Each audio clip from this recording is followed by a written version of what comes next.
Hello everyone. आइए आज हम बात करते हैं पॉलीसिस्टिक ओवेरियन सिंड्रोम का। ठीक है, जिसको हम पीसीओडी भी बोलते थे, पॉलीसिस्टिक ओवेरियन डिजीज, लेकिन पॉलीसिस्टिक ओवेरियन सिंड्रोम आजकल बोला जाता है। ठीक है, तो कंफ्यूज नहीं होना, दोनों एक ही चीज़ है। और अब जो है जो टर्मिनोलॉजी यूज़ होती है वो पॉलीसिस्टिक ओवेरियन सिंड्रोम की है। पहली चीज़ ये है। और इसमें देखिए क्या है, इसका कॉज जो होता है ना, ये अननोन कॉज होता है। और इसमें हम एक चीज़ बता दें क्या होता है। तो नॉर्मली देखिए हमारी कंडीशन में क्या होता है कि नॉर्मल कंडीशन में कि जो ओवरी होती है, ओवरी के अंदर फॉलिकल होते हैं। ठीक है, और ये फॉलिकल एफएसएच और एलएच के कंट्रोल में होता है। एफएसएच आता है, इसको स्टिमुलेट करता है, और ये जो होते हैं स्टिमुलेट होते हैं, मैच्योर होते हैं, मैच्योर होकर इनका ओवुलेशन होता है। और जब ओवुलेशन हो जाता है फिर उसके बाद ये जो है या तो फर्टिलाइज हो जाएंगे, और अगर फर्टिलाइज नहीं हो रहा तो ये मेंस्ट्रुअल साइकिल कॉज करेंगे। ठीक है, नॉर्मल कंडीशन में ये होता है। लेकिन पॉलीसिस्टिक ओवेरियन सिंड्रोम में हमको क्या देखने को मिलेगा कि यहाँ पे बहुत सारे जो है फॉलिकल ग्रोथ करेंगे, फॉलिकल का ग्रोथ होगा बहुत सारों का, लेकिन ये फॉलिकल जो होंगे मेच्योर नहीं होंगे। और जब मेच्योर नहीं होंगे तो इस वजह से इनका ओवुलेशन भी नहीं होगा। तो यही हमको देखने को मिलता है पॉलीसिस्टिक ओवेरियन सिंड्रोम में। तो पॉलीसिस्टिक ओवेरियन सिंड्रोम में ये देखने को मिलेगा। और इसका कॉज, असल कॉज नहीं पता। ठीक है, अननोन असल कॉज होता है। और उसके अलावा देखिए हमको इसमें 5 तरह की चीज़ें देखने को मिलती हैं। ठीक है, क्या क्या देखने को मिल सकता है, पांचों जरूरी नहीं कि पांचों देखने को मिले, तो पांचों में से कुछ भी देखने को मिल सकता है, हो सकता है पांचों देखने को मिले। जैसे एक्सेसिव एंड्रोजन प्रोडक्शन भी हमको देखने को मिल सकता है, या defect in insulin action, insulin के एक्शन में हमको डिफेक्ट देखने को मिल सकता है, या इंसुलिन रेजिस्टेंट हो सकता है पेशेंट, या डिफेक्ट इन फॉलिकोजेनेसिस, तो फॉलिकोजेनेसिस में भी हमको डिफेक्ट देखने को मिलेगा। और defect in gonadotropin secretion and action, तो ये गोनाडोट्रोपिन के सिक्रीशन या एक्शन में डिफेक्ट देखने को मिलेगा। और ओबिसिटी भी हमको देखने को मिलेगी। ठीक है, तो ये सारी कंडीशंस है, इसमें हमको पॉलीसिस्टिक ओवेरियन सिंड्रोम देखने को मिलता है। तो जरूरी नहीं कि पांचों परसेंट हो, इस वजह से ये बहुत इंपॉर्टेंट नहीं है, बस हम यहाँ पे समझाने के लिए बता दिए। और असल कॉज क्या है, अननोन है। और यहाँ पे मेन चीज क्या होती है, तो देखिए बताया गया कि associated with this regulation of ovarian steroidogenesis, तो ओवेरी से जो स्ट्रॉइड हार्मोन रिलीज होते हैं ना, इसी का डिसरेगुलेशन हो जाता है। तो ओवेरी से हमको मालूम है कि एंड्रोजन सीक्रेट होते हैं, एस्ट्रोजन सीक्रेट होते हैं, ये सारे स्ट्रॉइड हार्मोन है, और इसी का डिसरेगुलेशन हो जाता है, जिसकी वजह से हमको पॉलीसिस्टिक ओवेरियन सिंड्रोम देखने को मिलता है। पहली चीज तो ये बताई गई। ठीक, अब इसमें देखिए क्या होता है कि एलएच और एफएसएच, ये देखिए यहाँ पे एलएच बढ़ जाता है और एफएसएच नॉर्मल रहता है। तो एलएच बढ़ जाता है, नॉर्मल कंडीशन में क्या होता है 1:1 का रेशियो होता है एलएच और एफएसएच का, लेकिन इसमें एलएच बढ़ जाता है। ठीक है, एलएच बढ़ जाएगा, एफएसएच नॉर्मल रहेगा, इस वजह से 2:1 या 3:1 का हमको रेशियो देखने को मिलेगा। ये चीज़ हुई। और ये क्यों देखने को मिला, तो देखिए यहाँ पे हमको पता चला कि यहाँ पे गोनाडोट्रोपिन सिक्रीशन या एक्शन में हमको प्रॉब्लम देखने को मिली। देखिए यहाँ पे ये चीज़ पाई गई, पहला चीज़। और उसके अलावा देखिए क्या होगा कि increase androgen from theca internal cell, तो देखिए थीका सेल से एंड्रोजन का प्रोडक्शन होता है, और ये थीका इंटरनल सेल से एंड्रोजन का प्रोडक्शन यहाँ पे इंक्रीज हो जाएगा। ठीक है, तो डिसरेगुलेशन ऑफ ओवेरियन स्ट्राइडोजेनेसिस हम देख लिए। ठीक है, तो यहाँ पे देखिए हम यहाँ पे भी बताए थे, ये देखिए कि एक्सेसिव एंड्रोजन प्रोडक्शन, देखिए ये भी पाया गया है। तो एक्सेसिव एंड्रोजन प्रोडक्शन देखने को मिलेगा। और इसमें कौन सा देखने को मिलेगा, टेस्टोस्टेरोन एक्सेसिव देखने को मिलेगा। और ये टेस्टोस्टेरोन एक्सेसिव क्यों देखने को मिलता है, क्योंकि थीका इंटरनल सेल जो होते हैं ना, इसका हाइपरप्लेजिया हो जाता है, इस वजह से एक्सेसिव टेस्टोस्टेरोन देखने को मिलता है। मैकेनिज्म इतना इंपॉर्टेंट नहीं है, बस इतना ये है कि ये टेस्टोस्टेरोन फॉलिकोटॉक्सिक होता है। तो टेस्टोस्टेरोन जब ज़्यादा होगा ना, तो ये फॉलिकोटॉक्सिक होगा। और ये जब फॉलिकोटॉक्सिक होगा तो क्या करेगा, देखिए decrease rate of follicular maturation, तो जो फॉलिकल रिलीज हुए ना, इन फॉलिकल के मेचुरेशन को ये डिक्रीज कर देगा। और जब फॉलिकल के मेचुरेशन को डिक्रीज कर देगा तो क्या होगा कि अनरेप्चर्ड फॉलिकल, तो फॉलिकल रेप्चर होंगे ही नहीं। और जब फॉलिकल रेप्चर नहीं हुए तो इस वजह से इसको हम सिस्ट बोलते हैं। ठीक है, तो ये अनरेप्चर्ड फॉलिकल हमको पीसीओएस में कितने देखने को मिलते हैं, तो यहाँ पे देखिए एक रोटरडैम क्राइटेरिया होता है। ये रोटरडैम क्राइटेरिया के हिसाब से ये जो होते हैं 12 से ज़्यादा फॉलिकल होंगे, और इनकी साइज जो होगी 2 से 9 माइक्रोमीटर की होगी। और यहाँ पे ओवरी के जो वॉल्यूम की बात की जाए तो ये देखिए ये 10 सीसी से ज़्यादा की वॉल्यूम होगी, 10 या 10 सीसी से ज़्यादा। तो इसको हम बोलते हैं अनरेप्चर्ड फॉलिकल, और इसी को हम सिस्ट बोलेंगे। ठीक है, सिस्ट बोलने के लिए रोटरडैम क्राइटेरिया के हिसाब से ये चीज़ ज़रूरी है, ये क्राइटेरिया फुलफिल होना चाहिए। यहाँ पे ये चीज़ हम बताएं। और एन ओवुलेशन हमको देखने को मिलेगा, क्योंकि जब अनरेप्चर्ड फॉलिकल होंगे तो हमको एन ओवुलेशन देखने को मिलेंगे। ठीक, तो ये हो गया हमारा एन ओवुलेशन, ये सारी चीज़ें देखने को मिलेंगी। और ये फिर बताया गया common cause of decrease fertility in females, तो फीमेल में फर्टिलिटी डिक्रीज होने का या इनफर्टाइल होने का कॉमन कॉज पीसीओएस है। ठीक है, पॉलीसिस्टिक ओवेरियन सिंड्रोम। और उसके बाद फिर देखिए डायग्नोसिस की बात की जाए तो देखिए डायग्नोसिस को 3 इसमें चीज़ देखी जाती है, तो यही तीनों इसके डायग्नोस्टिक फाइंडिंग होती है। और 3 में से सिर्फ 2% होने चाहिए, और ये रोटरडैम क्राइटेरिया के हिसाब से ये फिक्स करते हैं। तो रोटरडैम क्राइटेरिया के हिसाब से 3 क्राइटेरिया है, और 3 में से अगर 2% है ना, तब भी इसको हम डायग्नोस कर देंगे कि ये पीसीओएस का केस है। इस वजह से देखिए ये सारी चीज़ें हमारे लिए डायग्नोसिस के लिए जरूरी नहीं है, ये सब प्रेजेंट भी हो सकते हैं, नहीं भी प्रेजेंट हो सकते हैं, कुछ परसेंट होगी कुछ नहीं, लेकिन डायग्नोस्टिक क्राइटेरिया जो है ये जो तीनों हम बताने जा रहे हैं अब है। ठीक है, तो रोटरडैम क्राइटेरिया के हिसाब से ये 3 में से 2% होने चाहिए। पहला डायग्नोस्टिक क्राइटेरिया क्या है कि कि सिस्ट होना चाहिए, सिस्ट या इनलार्ज ओवरी ऑन अल्ट्रासाउंड। तो अल्ट्रासाउंड में हमको सिस्ट देखना चाहिए। देखिए सिस्ट या ओवरी भी अल्ट्रासाउंड में हमको कभी कभी इंक्रीज देखने को मिलती है, लेकिन मोस्टली हमको क्या होता है कि सिस्ट देखने को मिलता है। ठीक है, तो ये हो गया पहला क्राइटेरिया कि हमको सिस्ट देखने को मिलना चाहिए। और उसके अलावा देखिए दूसरा क्राइटेरिया क्या है, ओलिगो या एन ओवुलेशन। ठीक है, तो सेकेंडरी एमेनोरिया या ओलिगोमेनोरिया हमको देखना चाहिए। ठीक है, तो ओलिगोमेनोरिया या एन ओवुलेशन देखने को मिलेगा, यानी जो है मेंस्ट्रुअल साइकिल ये एक साल में 9 बार से कम हो जाएगी, तो इसको हम बोलते हैं ओलिगोमेनोरिया। और एन ओवुलेशन हमको देखने को मिलेगा, यानी ओवुलेशन नहीं हो पाएगा। तो ये दूसरा क्राइटेरिया हुआ। और तीसरा क्राइटेरिया हो कि हाइपर एंड्रोजिनिज्म। ठीक है, तो हाइपर एंड्रोजिनिज्म हमको देखने को मिलेगा। तो ये 3 क्राइटेरिया हुए।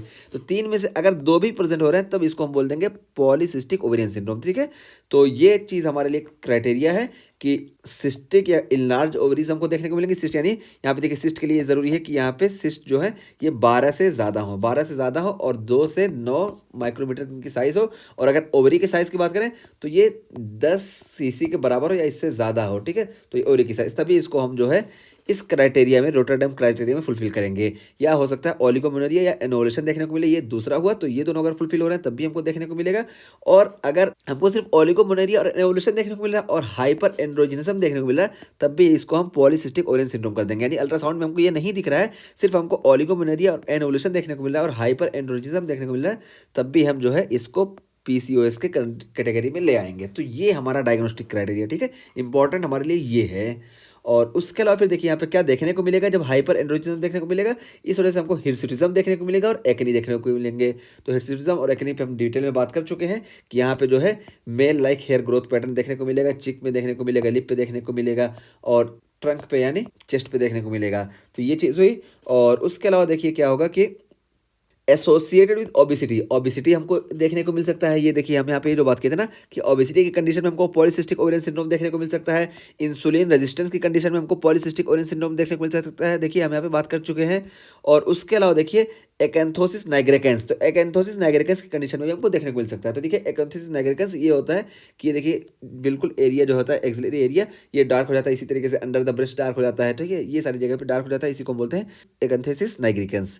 तो ये हो गया। और उसके बाद देखिए क्या होता है इसमें पॉलीसिस्टिक ओवेरियन सिंड्रोम में एंड्रोमेट्रियल कैंसर का चांस जो होता है ना ये बहुत ज़्यादा हो जाता है। एंड्रोमेट्रियल कैंसर का चांस ज़्यादा क्यों होता है, क्योंकि secondary to unopposed estrogen from repeated anovulatory cycles. ठीक है, तो यहाँ पे देखिए यहाँ पे एस्ट्रोजन जो सिक्रेट हो रहा है, एस्ट्रोजन क्या करता है कि एंड्रोमेट्रियम का प्रोलिफरेशन कराता है। ठीक है, अब यहाँ पे चूंकि एंड्रोजन नॉर्मल रहता है, पॉलीसिस्टिक ओवेरियन सिंड्रोम में एंड्रोजन नॉर्मल रहता है। और नॉर्मल कंडीशन में क्या होता है कि एंड्रोजन होता है, उसके बाद एंड्रोजन के बाद जब ओवुलेशन होता है उसके बाद प्रोजेस्टेरॉन आता है। और प्रोजेस्टेरॉन क्या कराता है, एंड्रोजन के एक्शन को कम कर देता है, एंड्रोजन का एक्शन जो होता है इसको डिक्रीज कर देता है।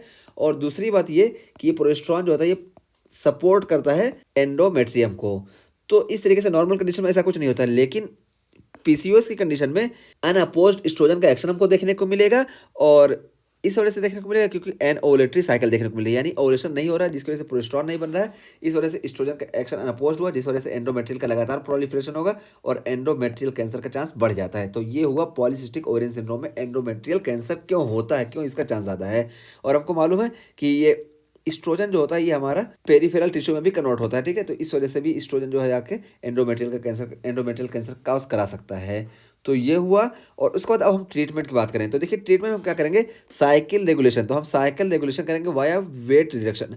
तो वेट रिडक्शन से हम साइकिल को रेगुलेट करेंगे, यानी वेट हम कम कराएंगे। तो वेट जब कम कराएंगे तो पेरिफेरल स्टोन का जो है ये इसका फॉर्मेशन कम हो जाएगा। जब पेरिफेरल स्टोन का फॉर्मेशन कम हो जाएगा तो यानी एस्ट्रोजन कम हुआ, तो एस्ट्रोजन जब कम होगा तो हमको जो है एंडोमेट्रियल कैंसर का जो चांस देखने को मिल रहा था ये अब कम हो जाएगा। और ओसीपीज, देखिए ओसीपीज जो है इसकी ड्रग ऑफ चॉइस है। ठीक है, ओसीपीज में हम एस्ट्रोजन और प्रोजेस्टेरॉन दोनों देंगे। तो ओसीपीज में हम इसको देंगे, तो इस वजह से देखिए जब प्रोजेस्टेरॉन यहाँ प्रेजेंट रहेगा तो प्रोजेस्टेरॉन जो है ये एंडोमेट्रियम पर एस्ट्रोजन के एक्शन को रोक देगा। ठीक है, इसका एगोनिस्ट एंटागोनिस्ट का काम करेगा।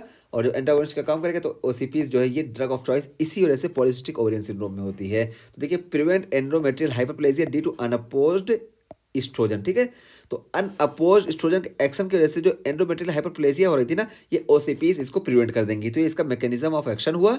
और उसका बाद फिर देखिए क्या है कि ओवुलेशन इंडक्शन फॉर इनफर्टिलिटी।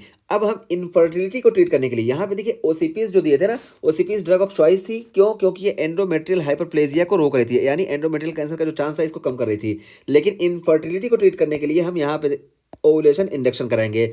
और ओवुलेशन इंडक्शन हम करते हैं क्लोमिफेन से, ठीक है। तो क्लोमिफेन का मैकेनिज्म ऑफ एक्शन क्या होता है? क्लोमिफेन जो होती है, ये देखिए यहाँ पे पिट्यूटरी ग्लैंड पे ये एस्ट्रोजन के जो रिसेप्टर होते हैं ना, जाके इसको ब्लॉक कर देती है।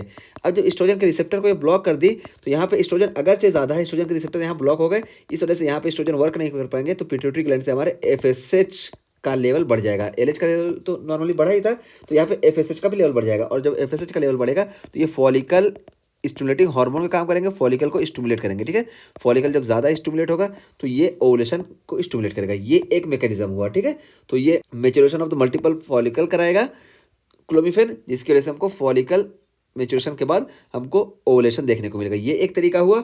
और दूसरा चीज़ क्या है, यहाँ पे देखिए एक इसका मैकेनिज्म और होता है कि ये क्लोमिफेन ये एंडोमेट्रियम में और सर्विक्स में भी जाके वर्क करता है। और एंडोमेट्रियम और सर्विक्स में क्लोमिफेन जाके जब एस्ट्रोजन के रिसेप्टर को ब्लॉक करता है ना, तो ये जो है जानते हैं नुकसानदेह है, क्योंकि एस्ट्रोजन जो होता है ये एंडोमेट्रियम को प्रोलिफरेट कराता है एस्ट्रोजन। और इसी तरीके से एस्ट्रोजन जो होता है ये सर्विक्स में सर्वाइकल म्यूकस जो होता है इसको थिन करता है, ठीक है, ताकि स्पर्म आसानी से चला जाए। तो स्पर्म यहाँ पे निगेटिव काम का समझो करता है कि ठीक है, क्योंकि एंडोमेट्रियम के प्रोलिफरेशन को रोक देता है और जो म्यूकस था इसको थिक कर देता है। जब म्यूकस थिक हो जाएगा, तो इस वजह से यहाँ से स्पर्म आसानी से नहीं जा पाएगा। तो ये देखिए क्लोमिफेन जो होता है इसका फायदा तो एक हमको समझ में आया कि ये जो है एफएसएच को इंक्रीज करा देगा, फॉलिकल को स्टिमुलेट कराएगा और ओवुलेशन कराएगा। ओवुलेशन इसमें हमको 80% केस में ओवुलेशन में देखने को मिलता है, ठीक है, ओवुलेशन देखने को मिलेगा।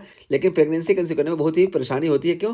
क्योंकि ये जो है एंडोमेट्रियम को प्रोलिफरेट नहीं होने देता है और स्पर्म को भी जाने भी नहीं देता है, क्योंकि म्यूकस को थिक कर देता है। तो ये क्लोमिफेन में हमको देखने को मिला। तो इस वजह से हम यहाँ पे और क्या करेंगे अभी बताते हैं आगे, कि यहाँ पे हम जो है इन विट्रो फर्टिलाइजेशन कराते हैं।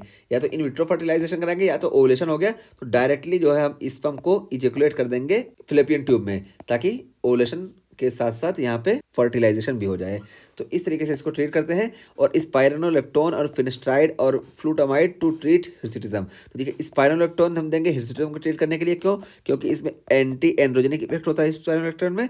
और फिनेस्ट्राइड हम देंगे क्योंकि फिनेस्ट्राइड देखिए ये जो है ये टेस्टोस्टेरोन को डाईहाइड्रोटेस्टोस्टेरोन में कन्वर्ट होने से रोक देता है। देखिए 5 अल्फा रिडक्टेज को ये इनहिबिट कर देता है। इस वजह से ये भी जो है हिर्सुटिज्म में हेल्पफुल होता है। और फ्लूटामाइड देखिए फ्लूटामाइड भी हम देते हैं क्योंकि ये एंड्रोजन रिसेप्टर का कम्पिटेटिव इनहिबिटर है। तो ये एंड्रोजन रिसेप्टर को जब ब्लॉक कर देगा तो एंड्रोजन अपना वर्क नहीं कर पाएंगे, इस वजह से हमको हिर्सुटिज्म से छुटकारा मिलेगा, ठीक है। तो ये पॉलीसिस्टिक ओवेरियन सिंड्रोम में हमको देखने को मिला। पॉलीसिस्टिक ओवेरियन सिंड्रोम में मेनली होता क्या है कि ये बहुत सारी सिस्ट जो होती हैं, मतलब अनमेच्योर्ड फॉलिकल ग्रोथ करने लगते हैं, ठीक है। ये मेच्योर नहीं होते हैं, इस वजह से ओवुलेशन नहीं देखने को मिलता है।